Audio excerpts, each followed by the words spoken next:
Hello students, welcome to ज्ञान तृप्ति college YouTube channel. हम BSc final year electronics यानी paper third को continue कर रहे हैं, जिसमें फर्स्ट यूनिट कंप्लीट हो चुकी है। आज अपने नेक्स्ट यूनिट पे चलते हैं। नेक्स्ट यूनिट के अंदर यूनिट के अंदर हम रेक्टिफायर्स के बारे में पढ़ेंगे और इस चैप्टर का नाम है रेक्टिफिकेशन एंड पावर सप्लाई।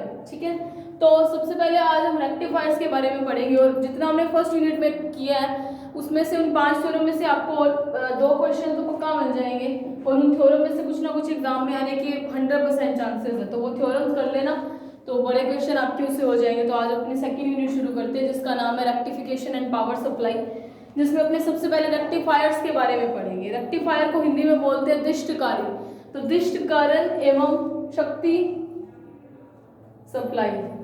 ठीक है, तो अपने रेक्टिफिकेशन के बारे में पढ़ने से पहले मतलब रेक्टिफिकेशन एंड पावर सप्लाई में रेक्टिफायर्स हमें पता होने चाहिए क्या होता है। तो रेक्टिफायर्स को हिंदी में बोलते हैं दिष्टकारी।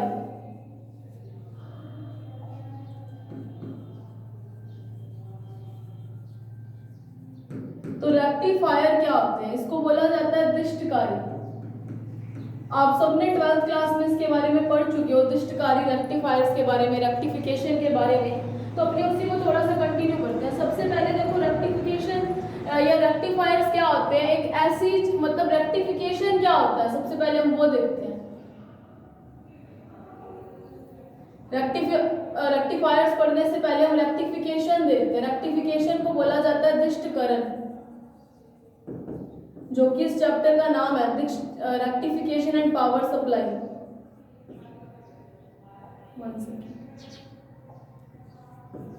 तो दिष्टकरण क्या होता है, आपको ये पता होगा। रेक्टिफिकेशन का मतलब होता है किसी भी एसी करंट को किसमें बदलना, डीसी में। अब देखो हमारे घरों में नॉर्मली एसी करंट आती है, 50 हर्ट्ज से 220 वोल्ट की जो करंट आती है वो एसी होती है। लेकिन कई प्रोसेस हमारे घर पे ही ऐसे होते हैं जिसके लिए हमें एसी करंट के बजाय डीसी करंट की तरफ हमारे अपैरेटस ज़्यादा कन्वीनियंट होते हैं। फॉर एग्जाम्पल हम फ़ोन की सबसे बेसिक चीज़ जो हम ऑलमोस्ट घर पे डेली करते हैं वो चीज़ होती है फ़ोन को चार्ज करवाना, है ना। तो फ़ोन के चार्जिंग के लिए भी हमें डीसी करंट की ज़रूरत होती है, लेकिन हमारे घर पे आती कौन सी करंट है, एसी करंट है। तो एसी करंट, अब चार्जर या मोबाइल फ़ोन तो डीसी करंट की तरफ कन्वीनियंट है, डीसी करंट को वो मतलब यूज़ करता है चार्जिंग के लिए। तो अब एसी को डीसी में बदलने का बेस्ट अगर एक एग्जांपल है जो आप डेली लाइफ में भी यूज़ करते हो तो वो आपके मोबाइल फ़ोन का चार्जर है। क्यों?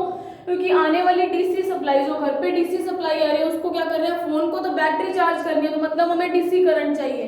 तो उस एसी करंट को डीसी करंट में बदलने का जो काम कर रहा है उसका नाम है वो चार्जर, है ना। तो रेक्टिफिकेशन क्या है, रेक्टिफिकेशन वो प्रोसेस जिसके अंदर किसी एसी करंट को किस में बदला जा सकता है, डीसी करंट में बदला जा सकता है। ठीक है, तो एसी करंट को डीसी करंट में बदलने के प्रोसेस को क्या बोलते हैं, रेक्टिफिकेशन। और इस रेक्टिफिकेशन प्रोसेस को करने के लिए जिस अपैरेटस की जरूरत होती है, जिस उपकरण की आवश्यकता होती है, उस उपकरण को बोला जाता है रेक्टिफायर। ठीक है, तो रेक्टिफिकेशन आपको समझ आया होगा। एसी करंट को डीसी करंट में बदलने का प्रोसेस क्या कहलाता है, रेक्टिफिकेशन। और उस रेक्टिफिकेशन प्रोसेस को करवाने के लिए हमें जिस भी चीज की जरूरत होती है, जिस डिवाइस की जरूरत होती है, उस डिवाइस को बोला जाता है रेक्टिफायर्स। अब आपको एसी करंट और डीसी करंट के बारे में तो पता ही है, वो तो बताने की जरूरत ही नहीं है कौन सा एसी करंट होता है, कौन सा डीसी करंट होता है। डीसी करंट ऐसा होता है जिसकी वैल्यू टाइम के साथ चेंज नहीं होती, लेकिन एसी करंट ऐसा होता है जिसकी वैल्यू टाइम के साथ चेंज होती है। यानी कि अगर ये आई और टी के बीच में अगर मैं ग्राफ प्लॉट करूं तो डीसी करंट के लिए हमें स्ट्रेट लाइन मिलेगी, लेकिन एसी करंट के लिए हमें साइन वेव या कोस वेव मिलेगी, क्योंकि इसकी टाइम मतलब इसका जो वैल्यू है वो क्या होता है, टाइम के साथ साथ बदलता रहता है। डायरेक्शन टाइम के साथ बदलती रहती है, वैल्यू के साथ साथ। मतलब जिस ऐसी धारा जिसका मान समय के साथ, मान और दिशा समय के साथ बदलते रहते हैं, ठीक है, उसको क्या बोला जाता है, एसी करंट। और डीसी करंट ऐसी करंट होती है जिसकी वैल्यू क्या होती है, टाइम के साथ चेंज नहीं। अब देखो इस रेक्टिफिकेशन प्रोसेस में यूज किन किन चीजों का करते हैं। तो सबसे पहले इस रेक्टिफिकेशन प्रोसेस में अपने को पता है एसी को किसमें बदलना है, डीसी के अंदर। देखो बार बार दिष्टकारी बोलना थोड़ा सा अजीब है, इसलिए मैं बार बार रेक्टिफिकेशन बोलूंगी। तो रेक्टिफिकेशन यानी दिष्टकरण, रेक्टिफायर मतलब वो डिवाइस जो क्या करवा रही है, डिस्टकरण करवा रही है, मतलब एसी करंट को डीसी करंट में बदल रही है, तो उसको क्या बोला जाता है, रेक्टिफायर। और जो रेक्टिफिकेशन प्रोसेस क्या, एसी को डीसी में बदलना। अब एसी को डीसी में बदलते कैसे, सबसे पहले तो कोई हमारे पास क्या होता है, इसका अगर ब्लॉक डायग्राम देखें तो कोई भी एसी सोर्स उसको आगे क्या करते हैं, ट्रांसफार्मर से कनेक्ट कर देते हैं, ठीक है। ये एसी सोर्स ये ट्रांसफार्मर से कनेक्ट किया, और आपको पता है फिर आगे कोई रेक्टिफायर्स लगा देते हैं, मतलब जैसे अब आप ये पहले ब्लॉक डायग्राम समझ लो, फिर हम रेक्टिफायर्स करेंगे, क्या आपको समझ आएगा कि कौन एज अ रेक्टिफायर काम कर रहा था, ठीक है। तो अभी अपने करेंगे तो आपको मैं बताऊंगी। इसका ब्लॉक डायग्राम क्या आता है, सबसे पहले AC current, AC power supply connected, क्योंकि एसी को डीसी में बदलना है, फिर एसी को डीसी में बदलना है तो एसी का साइन अपने बना लेते हैं, अपने को पता है एसी करंट का साइन क्या होता है, ये भी एसी का साइन होता है ना, तो ये एसी करंट, ये ट्रांसफार्मर आगे कनेक्टेड है, क्योंकि ट्रांसफार्मर क्या करता है, एसी करंट को, एसी वोल्टेज को क्या करता है, कंट्रोल करने का काम करता है। क्योंकि देखो जो करंट बनता है एग्जैक्ट 220 वोल्ट का नहीं होता, यानी 50 हर्ट्ज का करंट नहीं आता। उस करंट को कंट्रोल करने के लिए आपने देखा होगा गली चौराहे पे आपने ट्रांसफार्मर लगे हुए देखे होंगे, तो ट्रांसफार्मर का काम है कि पीछे से चाहे कितनी भी पावर सप्लाई आ रही हो, 220 वोल्ट से चाहे कितनी ज्यादा हो कितनी कम हो, ट्रांसफार्मर का काम है, क्योंकि हमारे घर पे जितने एपरेटस है वो 50 हर्ट्ज तक काम करते हैं मोस्टली एपरेटस, तो ट्रांसफार्मर का काम है कि उस एनर्जी को 50 हर्ट्ज तक लाना, क्योंकि अगर उससे कम हुआ 50 हर्ट्ज से तो हमारे घर पे जो एपरेटस 50 हर्ट्ज पे काम करते हैं, एक तो काम नहीं कर लेंगे, और दूसरा अगर इस 50 हर्ट्ज से ज्यादा मतलब फ्रीक्वेंसी की करंट आती है हमारे घर पे, तो हमें पता है हमारे एपरेटस सारे के सारे क्या हो जाएंगे, जल जाएंगे। तो इन चीजों से मतलब एपरेटस खराब हो जाएंगे, तो इन सब चीजों से बचने के लिए ट्रांसफार्मर लगाया जाता है ताकि कंट्रोल्ड वोल्टेज मिले अपने को, ठीक है, जैसी वोल्टेज हमें हमारे एपरेटस के लिए चाहिए। तो ट्रांसफार्मर से जाता है रेक्टिफायर, रेक्टिफायर से आगे लगे होते हैं फिल्टर। फिल्टर भी क्यों लगे होते हैं आपको अभी सारा का सारा प्रोसेस समझ आ जाएगा। ये लगा हुआ मान लो एक फिल्टर, फिल्टर को मैंने एफ लिख दिया, फिल्टर से आगे जाता है वोल्टेज रेगुलेटर, फिर जाती है हमें DC voltage, output DC voltage. देखो ये सारे प्रोसेस को भी समझते हैं। रेक्टिफिकेशन की डेफिनेशन आपके पास आ सकती है। देखो अगर मैं आपको रेक्टिफायर्स, आपको ये चीज तो आप 12th क्लास में भी पढ़ के आ चुके हो कि रेक्टिफायर्स दो टाइप के होते हैं। उसका पहला टाइप जो होता है रेक्टिफायर का वो होते हैं, रेक्टिफायर्स आपको पता है दो टाइप के होते हैं। उसके बाद अपने वो करते हैं ब्लॉक डायग्राम ही करेंगे।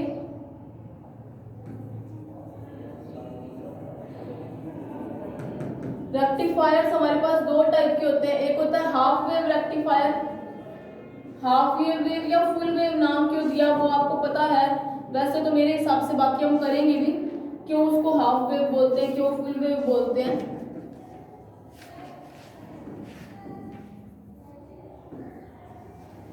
फुल वेव रेक्टिफायर, अर्ध तरंग दिष्टकारी और पूर्ण तरंग दिष्टकारी, ठीक है, ये दो टाइप होते हैं, उसको भी अपने समझेंगे। देखो सबसे पहले इसका काम कैसे रेक्टिफायर काम करते हैं। सबसे पहले तो एसी पावर सप्लाई लगी होती है जिसको अपने को क्या बदलना होता है, एंड में डीसी बदलना होता है। तो एसी ली और एंड रिजल्ट हमें क्या मिला, डीसी। तो काम हमारा रेक्टिफिकेशन का काम चल रहा है इसका मतलब। तो एसी करंट हमें पता है ट्रांसफार्मर्स एसी करंट देते हैं, एसी वोल्टेज देते हैं। तो एसी पावर सप्लाई को किससे कनेक्ट किया, ट्रांसफार्मर से। ट्रांसफार्मर से आगे रेक्टिफायर्स लगे, रेक्टिफायर मतलब वो डिवाइस जो क्या करेगी, रेक्टिफिकेशन करवाएगी, यानी कि एसी करंट को डीसी करंट में बदलेगी। फिर जो करंट एट द एंड अपने को मिलती है वो एसी और डीसी का मिक्सचर होता है, ठीक है, मतलब प्योर डीसी नहीं मिलता। अगर आपने ध्यान से मतलब 12th क्लास के आपके कॉन्सेप्ट कुछ याद हो तो आपको पता होगा कि हाफ वेव में इस तरीके का करंट मिलता है ना, और फुल वेव में भी इस तरीके का करंट मिलता है।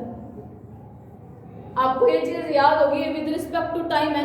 तो मतलब प्योर एसी नहीं मिलता। हाँ, जो यूनिडायरेक्शनल बाय डायरेक्शनल चीज थी एसी करंट में, बाय डायरेक्शनल मतलब ये दो डायरेक्शन में चलता था, पॉजिटिव और नेगेटिव, और एसी करंट हमारा सिर्फ और सिर्फ डीसी क्या यूनिडायरेक्शनल करंट था।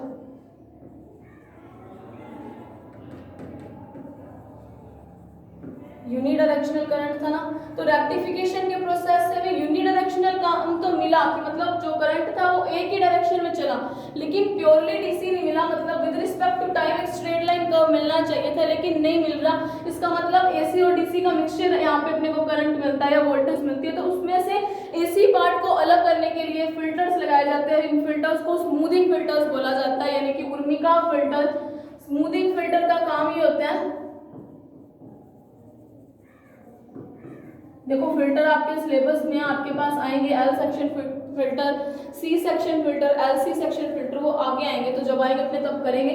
इन स्मूथिंग फिल्टर्स का काम इतना ही है कि क्या करना है, एसी और डीसी को अलग अलग करना है, क्योंकि अपने को क्या चाहिए, प्योर डीसी करंट चाहिए। तो यहाँ पे mixture of AC and DC निकल रहा है रेक्टिफिकेशन प्रोसेस के बाद। तो उस चीज को खत्म करने के लिए, यानी कि प्योरली एसी करंट को रिमूव करने के लिए और डीसी वोल्टेज लेने के लिए यहाँ पे फिल्टर्स लगे होते हैं। फिर वोल्टेज रेगुलेटर होता है ताकि वोल्टेज को रेगुलेट कर सके, जितनी पावर की वोल्टेज चाहिए उतनी पावर की वोल्टेज मिल सके, और एट द एंड हमें डीसी वोल्टेज मिलती है। तो ये ब्लॉक डायग्राम आप अपने माइंड में रखना कि एसी करंट लगाया जिसके लिए हमें ट्रांसफार्मर लगाए होते हैं, एसी वोल्टेज सोर्स को आगे से ट्रांसफार्मर से कनेक्ट किया ताकि वोल्टेज कैसी हो, कंट्रोल्ड वोल्टेज मिल सके।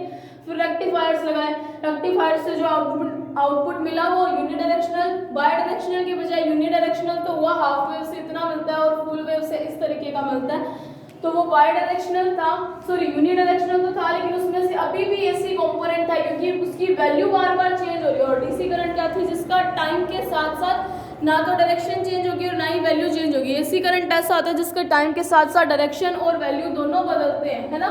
क्योंकि देखो पहले हाफ साइकिल में वो पॉजिटिव डायरेक्शन में काम करता है, नेक्स्ट हाफ में नेगेटिव डायरेक्शन में, और यहाँ पे देखो हर जगह पे उसकी वैल्यू क्या करंट की बदलती जा रही है ना। इस ग्राफ से ये पता चल रहा है। तो ये रेक्टिफिकेशन का ब्लॉक डायग्राम हम अपने हमारा नेक्स्ट रेक्टिफायर करते हैं जिसका नाम है हाफ वेव रेक्टिफायर, ठीक है। दोनों टाइप आपको ये हाफ या फुल नाम क्यों दिया है, आपको इनकी वर्किंग से पता चलेगा, बाकी आपको पता भी होगा क्योंकि आप 12th क्लास में करके आ चुके हो। तो वो अपने नेक्स्ट टॉपिक पे चलते हैं जिसका नाम है हाफ वेव रेक्टिफायर।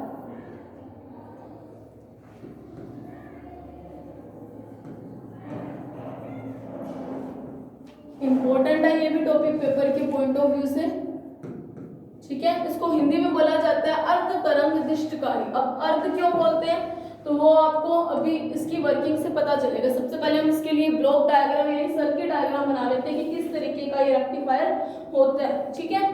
तो यहाँ पे देखो सबसे पहले तो ट्रांसफार्मर को यूज करते हैं। जैसे एसी पावर सप्लाई किससे कनेक्ट की गई थी, ट्रांसफार्मर से। इस ब्लॉक डायग्राम में अगर आपने देखा तो हम वही चीज बनाते हैं। फिर हम रेक्टिफायर लगाएंगे और फिल्टर्स और ये चीजें बाद की बात है, ये बाद में यूज करते हैं जो भी हमारा करंट आता है उसको देखने के लिए। तो मैंने पहले क्या किया, ट्रांसफार्मर में मुझे पता है 2 कॉइल्स होती है, एक प्राइमरी कॉइल और एक सेकेंडरी कॉइल, तो उसी के हिसाब से काम करते हैं। ये हमारा ट्रांसफार्मर, ये एसी पावर सप्लाई को शो कर रहा है ये वाला साइन, है ना, यानी कि एसी पावर सप्लाई किससे कनेक्ट किया है, ट्रांसफार्मर की प्राइमरी कॉइल से। तो मैंने यहाँ पे लिख दिया P। अब ये डबल लाइन वो मैग्नेटिक इलेक्ट्रोमैग्नेटिक इंडक्शन को शो करती है, और ये हमारी सेकेंडरी कॉइल, ठीक है। ये मैं इसका कोई A पॉइंट ले लेती हूँ और ये क्या ले लेती हूँ, P पॉइंट ले लेती हूँ। अब रेक्टिफायर के लिए यहाँ पे क्या लगाया, एक डायोड लगा दी गई, ठीक है, और उसके बाद एक लोड रेजिस्टेंस RL लगाया गया, और यहाँ पे हमें क्या मिलेगी, इन टर्मिनल्स पे आउटपुट वोल्टेज V0, ठीक है। यही प्रोसेस होगा कि आउटपुट लोड पे ही मिलता है ना, तो आउटपुट हमें लोड पे मिलेगा। तो सर्किट डायग्राम अगर आपने देखा होगा तो इसके अंदर क्या है, 2 कॉइल्स हैं, एक है प्राइमरी कॉइल और एक है सेकेंडरी कॉइल, यानी ट्रांसफार्मर बनाया, ट्रांसफार्मर के साथ किसको कनेक्ट कर दिया, एसी पावर सप्लाई को, क्योंकि एसी को किस में बदलना है, डीसी में। जो काम किसके है, रेक्टिफायर्स का, और प्रोसेस कौन सा है, रेक्टिफिकेशन यानी दिष्टकरण है। तो एसी को डीसी में बदलने के लिए एसी करंट सोर्स ही देना पड़ेगा ना। तो एसी पावर सप्लाई को क्या किया, ट्रांसफार्मर की किसी प्राइमरी कॉइल से जोड़ दिया, और फिर सेकेंडरी कॉइल पे क्या जोड़ी, एक डायोड जोड़ी और एक लोड रेजिस्टेंस RL जोड़ी। और ध्यान देना कि ये तीनों आपस में क्या है, ये लोड डायोड और ये RL दोनों क्या है, सीरीज कॉम्बिनेशन में जुड़ी हुई है, ठीक है। तो ये डायोड का पॉजिटिव पार्ट और ये नेगेटिव सिरा, है ना। तो अब देखो अपने को पता है कि प्राइमरी कॉइल से जैसे ही एसी पावर सप्लाई देंगे, तो यानी कि एसी पावर सप्लाई मैंने मान लिया कि यहाँ पे कौन सी दी है, VI वोल्टेज दी है, ठीक है। अब उस VI को मैं मान लेती हूँ, उसकी वैल्यू है कुछ और वो वैल्यू है, अपने ऐसे ही मान लेते हैं कि प्राइमरी कॉइल में आपको पता है कि जो भी करंट होता है वो साइन वेव में मिलता है, तो मैं उसको मान लेती हूँ VP sin ओमेगा t है, ठीक है। VPP यहाँ पे मतलब मैक्सिमम वोल्टेज को शो करे और पी यहाँ पे शो करे कि प्राइमरी कॉइल की बात करें। आई यानी कि इनपुट, तो इनपुट वोल्टेज कौन सी हमने दी है, तो यहाँ पे आप लिख भी सकते हो अगर आपको लिखना चाहे तो कि वी आई की वैल्यू क्या है इधर, VP sine of omega t. Sine क्यों लिया, क्योंकि हमें पता है एसी करंट सोर्स किसकी तरह काम करता है, साइन या कॉस की वेव की फॉर्म में, तो हमने साइन वेव ले लिया। और पी यहाँ पे वीपी शो कर रहा है मैक्सिमम वैल्यू ऑफ वोल्टेज कितनी है वो वीपी, और पी यहाँ पे प्राइमरी कॉइल को शो करता है। ठीक है, अब वो करंट पे कितनी बनेगी, इस डायग्राम को हम थोड़ा छोटा कर देते हैं। ठीक है, तो देखो अब मुझे पता है कि अगर मैं उसको देखूं उस वैल्यू को तो वो साइन वेव है ना, तो साइन वेव बना दी हमने। ठीक है, अब इसकी ये जो विड्थ है वो थोड़ी कम होगी,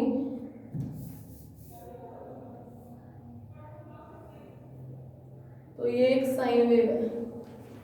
ठीक है, इसकी हाइट और विड्थ ये कम नहीं होगी।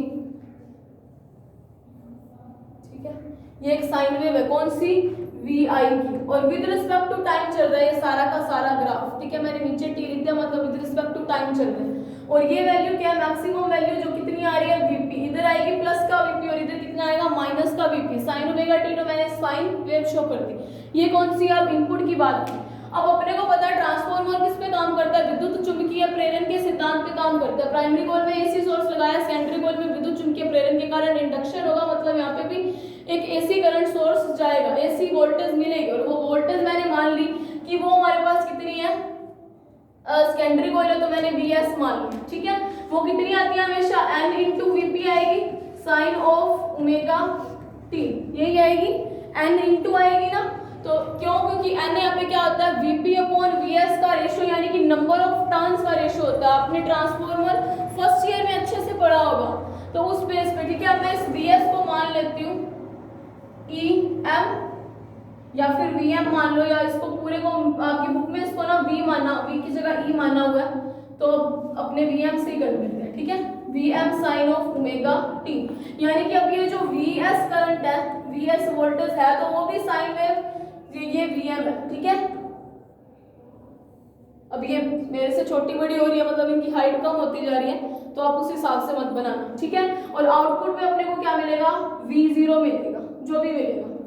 तो यहाँ पे कनेक्ट क्या किया गया, सेकेंडरी कॉइल, एक प्राइमरी कॉइल, सेकेंडरी कॉइल के साथ हमने क्या लगाया, डायोड, एक लोड रेजिस्टेंस RL, उस RL को हमने क्या लेना है, आउटपुट लेना है। आउटपुट क्या मिलेगा, अब देखो, अब इस चीज में देखो आउटपुट किस तरीके से मिलेगा। अब देखो जब ये एसी करंट सोर्स आई, तो एसी करंट सोर्स तो इस तरीके की है ना, पहले हाफ साइकिल में पॉजिटिव, मतलब अगर पहले हाफ साइकिल में ए पॉजिटिव और B as A negative terminal काम करे, तो डायोड का भी पॉजिटिव इस ए पॉजिटिव से जुड़ा हुआ है। ये देखो ये नेगेटिव टर्मिनल आके बी से जुड़ा हुआ, मतलब दोनों किस बायस में है, फॉरवर्ड बायस में है।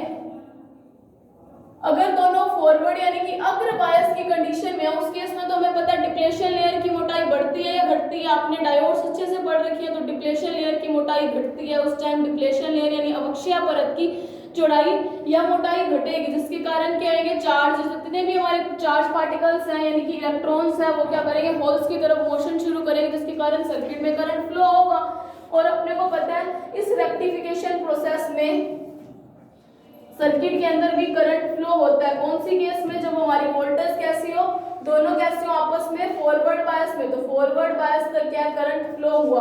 अब देखो आगे देखो, अब एसी करंट अपना क्या चेंज कर दी पोलैरिटी। अब इस केस में जब ए जहाँ पे पॉजिटिव था वो नेगेटिव हो गया, और बी जहाँ पे नेगेटिव था वो पॉजिटिव हो गया। अब डायोड का पॉजिटिव टर्मिनल बैटरी के नेगेटिव टर्मिनल, एक तरीके से सोर्स या बैटरी मान लो, सोर्स के नेगेटिव टर्मिनल से कनेक्टेड है, एसी वोल्टेज सोर्स के नेगेटिव टर्मिनल से कनेक्टेड है, तो दोनों किस बायसिंग में होगी, रिवर्स बायस में। अगर दोनों रिवर्स बायस में है तो मुझे पता अब करंट फ्लो नहीं होगा, जिसके कारण क्या मिलता है, करंट क्या मिलता है, जीरो हाफ साइकिल में। अब नेक्स्ट हाफ साइकिल में फिर से एसी की पोलैरिटी चेंज हुई, एसी हुआ पॉजिटिव और ये क्या हो गया, नेगेटिव। अब पॉजिटिव पॉजिटिव से कनेक्टेड, फिर से कौन सी बायसिंग में, फॉरवर्ड बायसिंग में अवक्षय परत की मोटाई घटेगी, जिसके कारण होल्स और इलेक्ट्रॉन्स रिस्पेक्टिव आयंस की तरफ मोशन शुरू करेंगे, और जब मोशन शुरू करेंगे तो सर्किट के अंदर करंट बनेगा, मतलब नेक्स्ट हाफ साइकिल में करंट मिलेगा। फिर नेक्स्ट हाफ साइकिल में पोलैरिटी चेंज, ए नेगेटिव बी पॉजिटिव, फिर से रिवर्स बायस, करंट जीरो।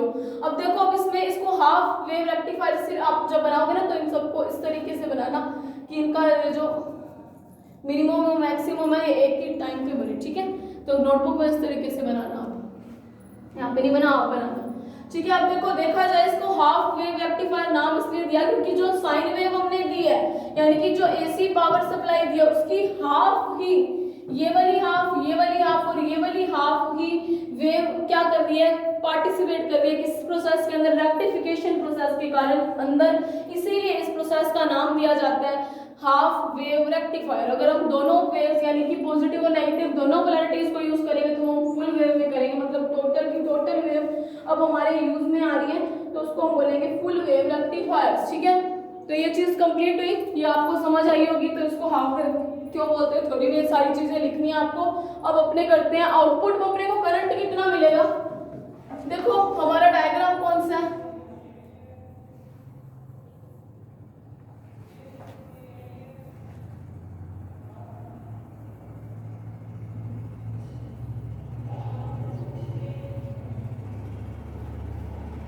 ये हमारी एसी पावर सप्लाई कनेक्टेड, ठीक है। अब ये कौन सी आ गई, सेकेंडरी कोई, ये लोड रेजिस्टेंस RL, ये आउटपुट, ठीक है। तो ये अब मेरे को पता है यहाँ पे वोल्टेज सोर्स कैसा आप लगाया Vs, क्योंकि हमने माना, और Vs की वैल्यू क्या है Vm sin of omega t। अब मुझे अगर आउटपुट में करंट देखना है तो करंट मुझे पता है V is equals to IR ohms law, तो करंट I कितना होगा V/R। अब यहाँ पे मेरे पास आउटपुट में करंट V/R आएगा और आउटपुट में मेरी वोल्टेज किसकी लगी हुई है, Vs लगी हुई है, तो मतलब Vs/R। अब R क्या है हमें नहीं पता, R रेजिस्टेंस है।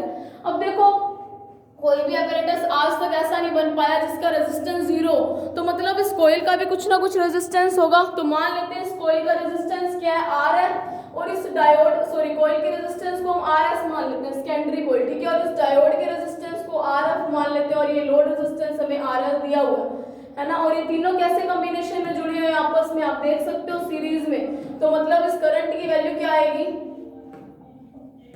करंट की वैल्यू क्या आएगी Vs/RS plus RF plus RL, यानी कि ये resistance of diode, secondary coil और ये लोड का। तो I की वैल्यू क्या आएगी, Vs की वैल्यू हम पुट कर देंगे Vm sin of omega t upon में R प्लस RL, जहाँ पे R जो होता है उसको माना गया कि उस R की वैल्यू क्या है, let R is equals to RS plus RF, मतलब डायोड और सेकेंडरी कॉइल के कंबाइंड रेजिस्टेंस को R मान लिया गया।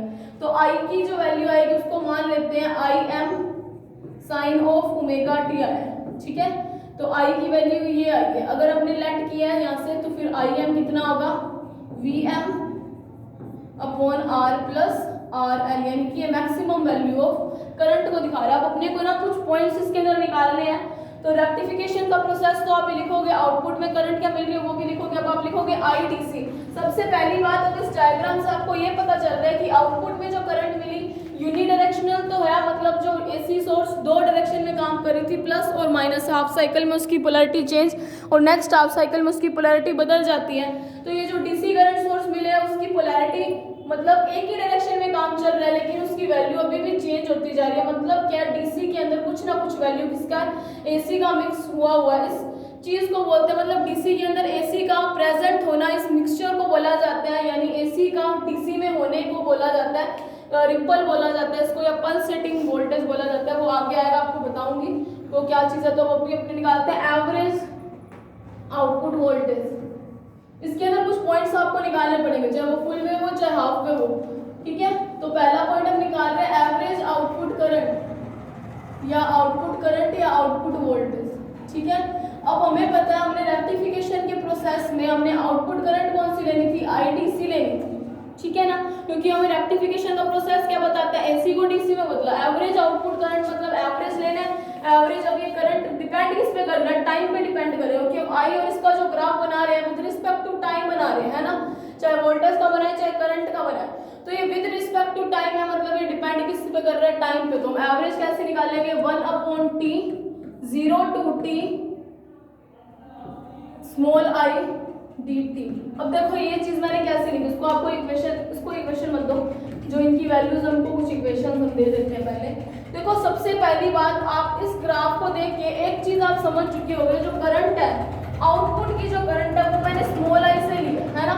आउटपुट की करंट क्या है, उसकी वैल्यू बदलती जा रही है। पहले तो उसकी वैल्यू क्या है, I M sine omega T, फिर उसकी वैल्यू आई 0, फिर उसकी वैल्यू है I M sine omega T, फिर 0। अब आई एम साइन ओमेगा टी में क्यों बोल रही हूँ, क्योंकि हम यहाँ पे फाइंड कर चुके हैं कि आई की वैल्यू मानी है कि वो क्या आ रही है, I M sine of omega t. तो ये I M sine of omega t और 0 ये दो इंटरवल्स में आ रही है। किस तरीके से आ रही है, पहली आई की वैल्यू कितनी है, I M sine omega T, कब आई, जब इसकी वैल्यू कितनी है, 0, कैपिटल टी, मतलब total time is less than t by 2, ठीक है ना। या इसको अपने पूरे टाइम को स्मॉल t ले लेते हैं, क्योंकि मैंने वहां पे कैपिटल T लिख दिया है।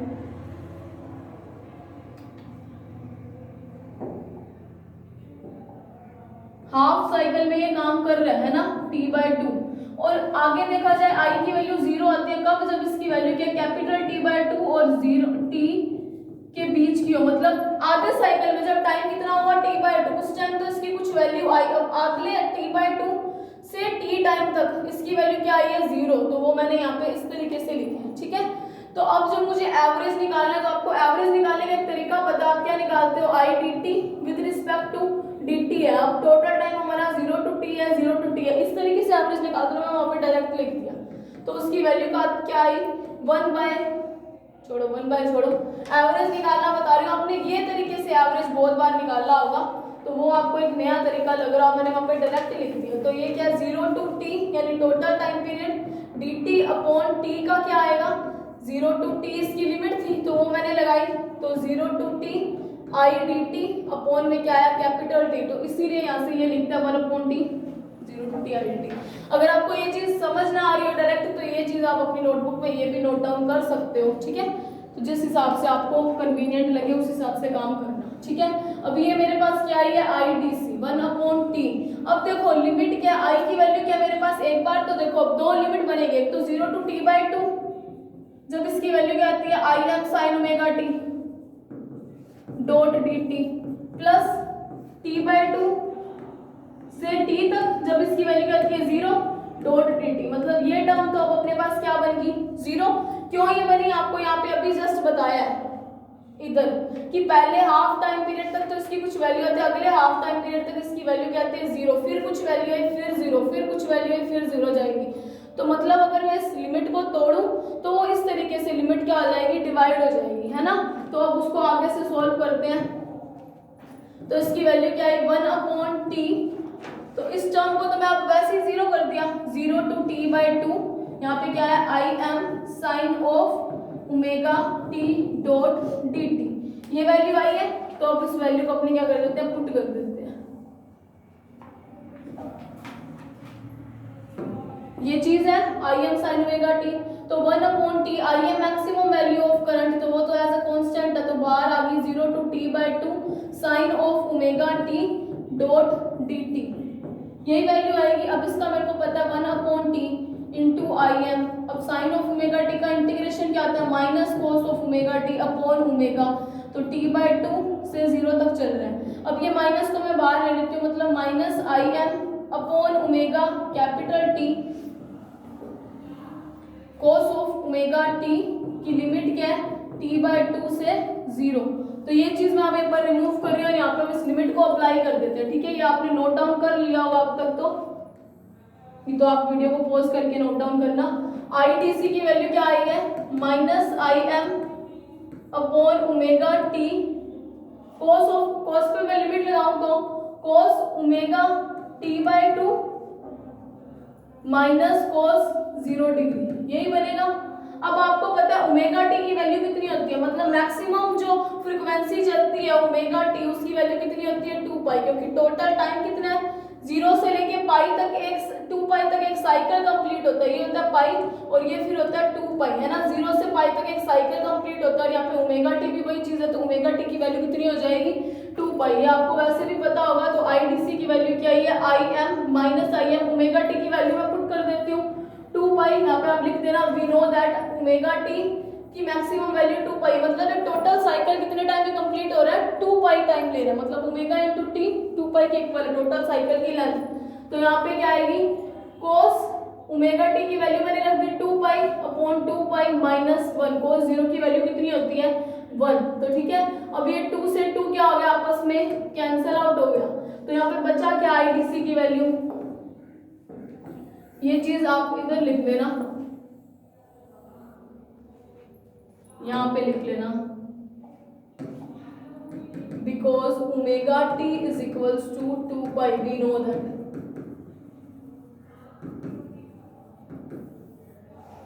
तो अब आगे इसको सॉल्व करते हैं। तो IDC की वैल्यू क्या आई है, -Im/2 पाई, कोस पाई की वैल्यू क्या होती है, कोस 180 की -1, तो -1 माइनस का 1 एक और पड़ा, तो इसकी वैल्यू क्या आई, -Im/2 पाई इंटू में माइनस का 2, -1 इंटू -1 2, तो 2 से 2 कैंसिल, माइनस इंटू माइनस क्या होता है, प्लस का, तो Im अपॉन क्या आई वैल्यू, पाई। और अगर आपको ध्यान हो, मैंने Im की कुछ वैल्यू यहाँ पे अज्यूम की थी, और वो वैल्यू क्या थी, Im की वैल्यू क्या है, Vm/R+RL, तो आप वो भी लिख लेना, हो सकता है आपको जरूरत पड़े कहीं पे। तो ये हो गया IDC। या तो ऐसे करते हैं, इक्वेशंस को हम वैल्यू दे लेते हैं पहले, कोई ना कोई, ठीक है। जैसे इसको मैंने ले लिया इक्वेशन नंबर 1, इसको दे लो आप 2, फिर ये जो I की वैल्यू आई है इसको आप दे लो 3, इसको आप दे लो इक्वेशन नंबर A। अब IDC की कुछ वैल्यू आई थी, उसको हम दे लेते हैं equation number 4। Now from equation A, मैंने इक्वेशंस को सिर्फ और सिर्फ नाम दिए, तो IDC की वैल्यू कितनी आ रही है, Vm, Im की वैल्यू रखी है R+RL इंटू में पाई, जो हमारे पास ऑलरेडी पड़ा था, तो इसको आप दे देना इक्वेशन नंबर, ऐसे दे लो इसको 4A, इसको दे लो 4B, ठीक है। तो ये किसकी वैल्यू है, आउटपुट करंट की है। अब अपने करते हैं IRMS value, RMS value of current, यानी कि root mean square value of current. तो आपको IRMS से शो करेंगे IRMS। इसका मतलब क्या होता है, पहले आप S से चलो स्क्वायर करो, फिर उसका मीन करो, फिर उसका क्या लो, रूट लो, है ना, क्योंकि इस वैल्यू के अंदर रूट मीन स्क्वायर तीनों प्रोसेस चल रहे होते हैं, इसीलिए इसको नाम क्या दिया जाता है, IRMS। अपने एक बार क्या करते हैं, मतलब स्क्वायर करना है, तो करंट का क्या कर दिया मैंने, IRMS किसके इक्वल होगा, स्मॉल I हमने हमारी आउटपुट करंट लिए, क्या स्मॉल I लिए, है ना, ये वाली। तो इसी का करेंगे, IRMS वैल्यू फाइंड आउट करनी है, तो I का स्क्वायर, फिर उसने क्या बोला, मीन करो, मतलब मीन कर दिया, रूट लो, मतलब मैंने क्या ले लिया, रूट ले लिया। अब इसको रूट हटा लेते हैं, हम क्या ले लेते हैं, I² RMS ले लेते हैं, तो ये क्या आएगा, I² का बार, मतलब मीन लेना है, यानी एवरेज लेना है। एवरेज आप अभी जस्ट देख चुके हो, एवरेज वैल्यू ऑफ IDC निकाल चुके हो, तो उसी बेस पे अपने एवरेज वैल्यू निकालते हैं, ठीक है। कहाँ पे निकाली है एवरेज वैल्यू, जस्ट अभी ये वैल्यू कितनी, 1/t 0 to t I/2 limit चल रही थी, है ना। तो IRMS वैल्यू का मैंने क्या कर दिया, स्क्वायर कर दिया, क्योंकि ये रूट लगाना पड़ेगा, इसलिए मैंने एक बार क्या कर दिया, रूट हटा दिया। IRMS आपको समझ आया होगा, करंट I का पहले क्या करो, स्क्वायर करो S से, फिर उसका मीन लो, ये मीन को शो करिए ये लाइन, फिर उसका रूट लो, तो ये क्या ले लिया, रूट। तो हम एक बार रूट नहीं ले रहे हैं, क्योंकि रूट लेंगे तो थोड़ा कॉम्प्लिकेटेड हो जाएगा, इसलिए क्योंकि इंटीग्रेशन करना है। आपको पता है मीन कैसे लेते हैं, जस्ट अभी हम ले चुके हैं, तो 1/t 0 to t IDT होता है, तो इंटीग्रेशन करते टाइम रूट आ जाएगा, तो थोड़ा कॉम्प्लिकेटेड हो जाएगा, इसीलिए हम रूट को एक बार हटा देते हैं, ठीक है।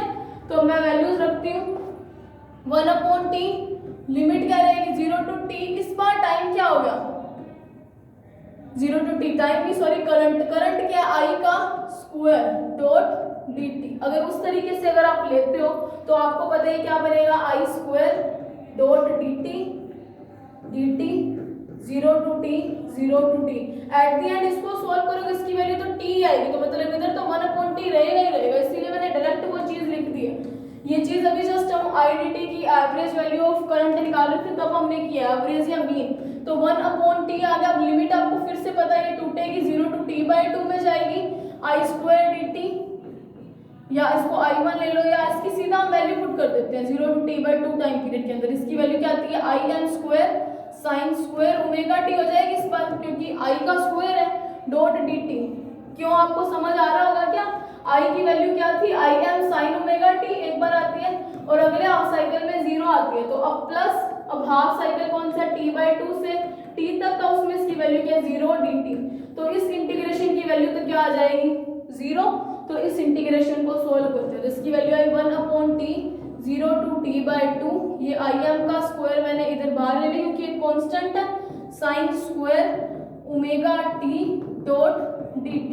अब आपको पता है साइन स्क्वायर ओमेगा t की एक वैल्यू होती है, sine square trigonometric function use करेंगे, omega t is equal to 1 minus cos 2 omega t upon 2 होता है ना, ये वैल्यू होती है। तो यही वैल्यू हम यहाँ पे पुट कर देते हैं। हम नेक्स्ट स्लाइड पे चलते हैं। तो IRMS का स्क्वायर तक चल रहा है हमारे पास काम,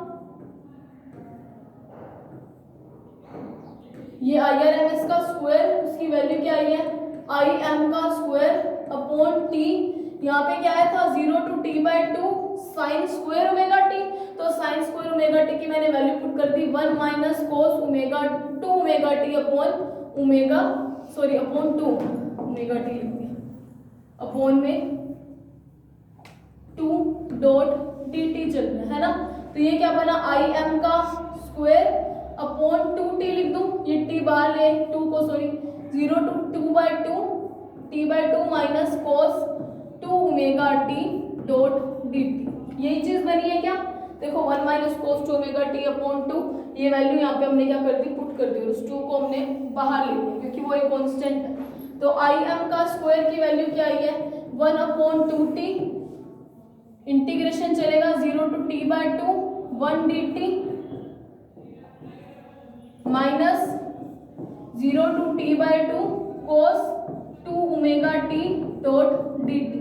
तो ये वैल्यूज अब आप इसको सॉल्व करते हैं। अगर मैं इस टर्म को सॉल्व करूंगी तो मुझे पता है यहाँ पे क्या बनेगा t की लिमिट क्या करूंगी t/2 और 0, तो इसकी वैल्यू ऑटोमेटिकली t/2 माइनस 0 बनेगी। तो मतलब मैं इसको मैं सिर्फ t/2 लिख देती हूँ, स्टेप बढ़ाने के बजाय हम इसको शॉर्ट में लिख देते हैं, ठीक है। ये चीज मैं यहाँ पे रब कर रही हूँ आपको, ये चीज चलो ये पढ़ा रख देते हैं, आपको समझ आ जाएगा।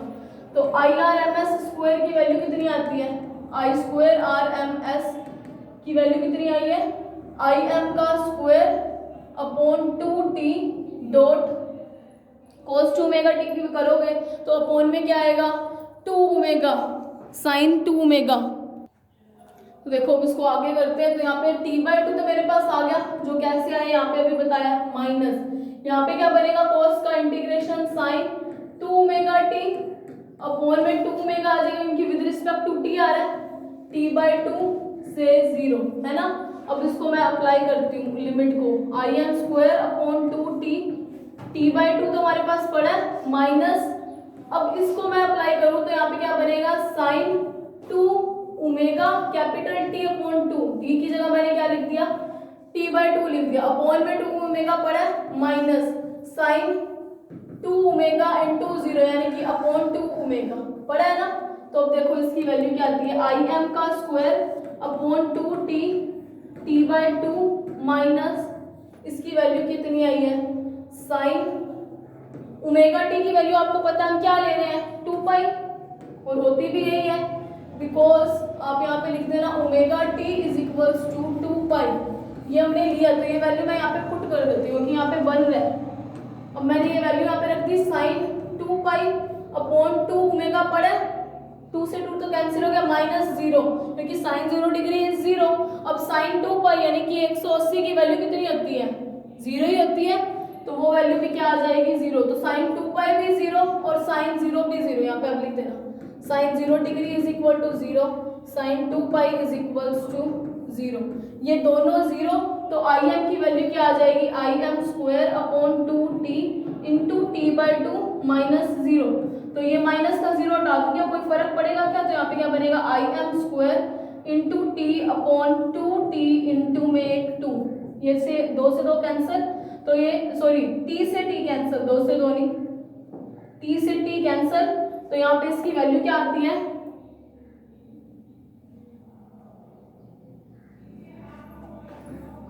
वैल्यू क्या आई देखो IM का स्क्वायर अपॉन में 4, किसकी वैल्यू आई है I स्क्वायर RMS का। तो IRMS की वैल्यू कितनी आ जाएगी अब यहाँ से